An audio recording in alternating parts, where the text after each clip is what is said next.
how we standing on business. Like, how we about to stand on business in 2024?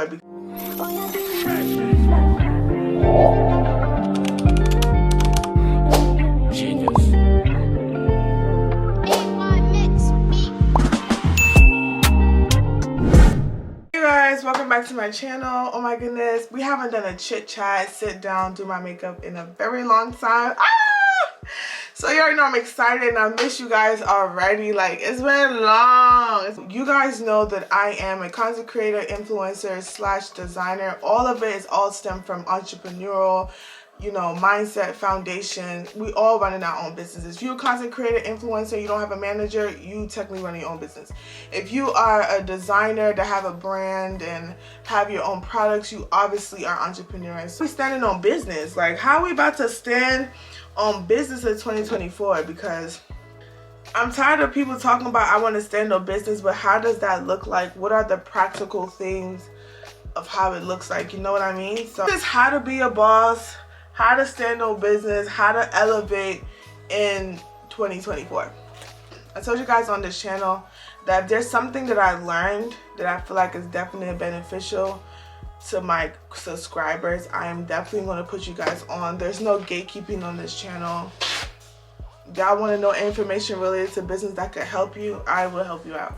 If I know, you know what I'm saying? If I don't know, I'll tell you I don't know. I want to search for the real definition of a boss so we can go from there. But a boss is a person who is in charge of a worker, group, or organization. You take charge of your life, you're a boss. When you don't let things just slide and you don't go with the flow and you're not a follower, you a leader, you a boss. Like, so what's the definition of a boss? A boss is somebody that takes charge. Okay, honey, okay. 2024, when we're saying how to be a boss, like how to really like stand on business, how to elevate in 2024, I'm really just asking, what are more ways in your life that you're going to take charge and not let things slide? And this can go in any form of relationship, platonic relationship, business relationship, romantic relationship, whatever it is. Ask yourself this question: are you tired of going with the flow of things, or are you really going to take action and be about it and stand on business? You really have to know what you like and what you don't like. When you find out what you like and what you don't like, you're able to decipher who you want to allow in your life, who you don't want to allow in your life. It really helps with that discerning spirit, And I said this on my TikTok earlier this week. I said, if you really want to be in alignment in your life, you just have to say no to the things that you don't want and yes to the things that you do want. Because when you really mean no deep down, but you're forced to say yes, you're out of alignment. Being in alignment is really just being true to yourself and what God is calling you to do. Like, the reason why God made you. Once you have figured out your purpose in life, do not compromise. Have a clear vision in mind. That's all about being a boss. Having a clear vision in mind and attacking it. Don't let anybody come in your way. Like, don't compromise that for nobody and really be about it. But obviously, you have to also understand yourself. Truly understand your morals, if you have any. Say now. Understand your morals. Understand what is something that you wouldn't even allow money to change. Like, because trust and believe, being a boss, you're gonna get the money, you're gonna get the wealth, but that cannot be the only thing driving you to become the person you want to be. Like, if money was on the line and they told you to sell your soul for this money, would you do it? You gotta know this about yourself, whether money is involved or whether money is not involved. And when money is involved, you gotta really ask yourself, like, what are some non-negotiables that I don't care what money's on the line, but I'm not about to sell myself for nothing. That's something about me. I don't care what money's on the line.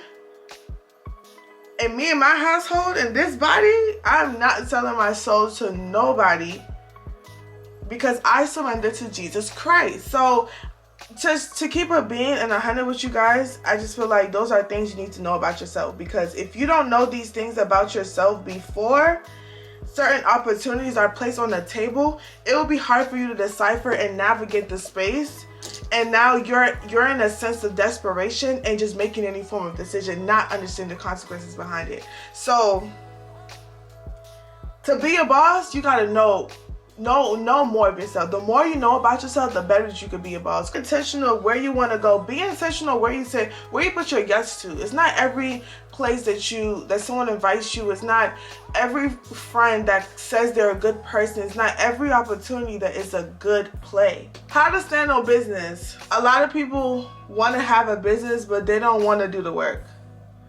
Standing on business is easier said than done. You know what standing on business look like?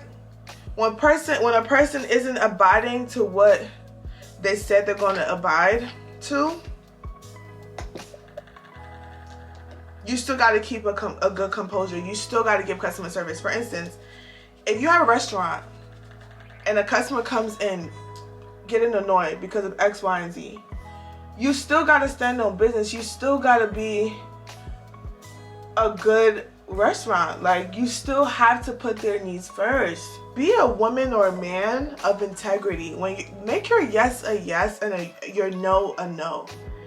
Don't say yes and then later on down the line you change up and then you say no. Like, no. Make your yes and your no a no. Dealing with multiple personalities, you can't expect people to treat you the way you want to be treated. You can't expect things from people. You really just have to pull your own weight, carry your own weight. Trust in the Lord, trust in yourself,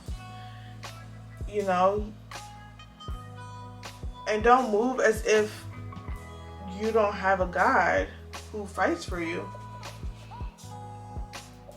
Really separates people is not about the money. It's really about the customer service.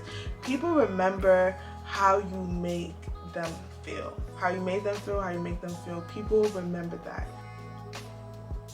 Another thing I want to talk about is having contracts. I wish somebody told me this earlier in the game, that you need to have contracts for everything. No matter if that's your friend, that's your man's, I don't care who it is. I need to have contracts with everybody. And I've been in situations where I, went off the strength of, that's a friend of mine, we've done business together, but that don't mean nothing, because that person cannot give you what you ask for. When you're standing on business, really be mindful on the opportunities, be mindful on the interaction, be mindful on the agreement that you are making, and really stand on it. If you really say you're gonna, deliver something on time. If you really say that you're going to, give people 50% off from this day to this day, you need to be a woman and a man of your word. Every relationship that you have encountered, that's a part of your portfolio, whether you like it or not. So whether you've done good business with them, bad business with them, people talk. And you want to be a business that at least people have good communication with. You want to be a business that at least, they know, hey, it didn't work out, but she communicated. What are the things that you want people to know you for, and you stand on it. Don't wait for nobody to give you stuff. Go out there and be a boss and take it for yourself. That's all I'm gonna say. Don't let people come in here and feel like they need to hand you things and you can't be no. Go get it for yourself. I really want y'all to stand on business. I really want y'all to really stand on business and be like, you know what? I learned something on Goodness Channel. I learned how to maneuver in this space. I learned how to be a business owner, how to stand on business, how to be a true boss. Sometimes I feel like people just like to take titles and not actually put the work behind it. And it's so annoying, because you would think that people have held themselves accountable to really to move like a boss. But sometimes being a boss is not all pretty pink and roses and stuff. Sometimes you really have to bite your tongue. Not everything you need to address. Sometimes you just gotta let a person talk, as long as the person has given you what they need to give you, as long as the person, you just move on from it. Sometimes being a boss is just really moving off a situation and not allowing to disturb your peace. So I feel like how to really elevate in this life, you know, just by being a boss, or just elevating in 2024, is really truly knowing more about yourself, right? Some things that you abide to. So for me, I'm more of a love your neighbor as yourself type of girl. Like, if I know I can't do that to myself, I won't do that to you. Like, I'm not about to treat you differently, you know? End of the day, I love myself. I love who God has created me to be. So I'm always going to operate from the spirit of love, just because I know who my father is. Like, I'm my father's child, so I have to move with love. And I'm not about to allow, you know, someone moving differently to affect me. Like, I'm not about to allow them to take my heart, because I know that my blessings come from God and don't come from nobody else. Like, I'm just gonna wait my turn, so I ain't stressing. So those are some things for me that I stand by. I'm a strong advocate of you reap what you sow. Everyone is going to try to push their own projections and their narrative on top of you. And sometimes people don't respect your own boundaries. People don't respect how you view yourself. And that's okay. But it's your job to stand firm on who you are and don't compromise it for nothing. So, yeah, that's how you're going to elevate this year. That's how you're going to stand on business. That's how you're going to be the best version of yourself. Ooh. That's how you're going to be a boss. Not trying to wrap for long. I love you guys so much. Thank you guys so much for staying tuned to the end of this video. I hope you guys like my makeup, because this was a quick makeup. I didn't really do too much. I still wanted it to be some form of naturalness going on. So I only have concealer, foundation, and blush on right now. I didn't even do an eyeshadow. And I put a little powder. I love you guys so much. And I'll talk to you guys in my next video. Mwah.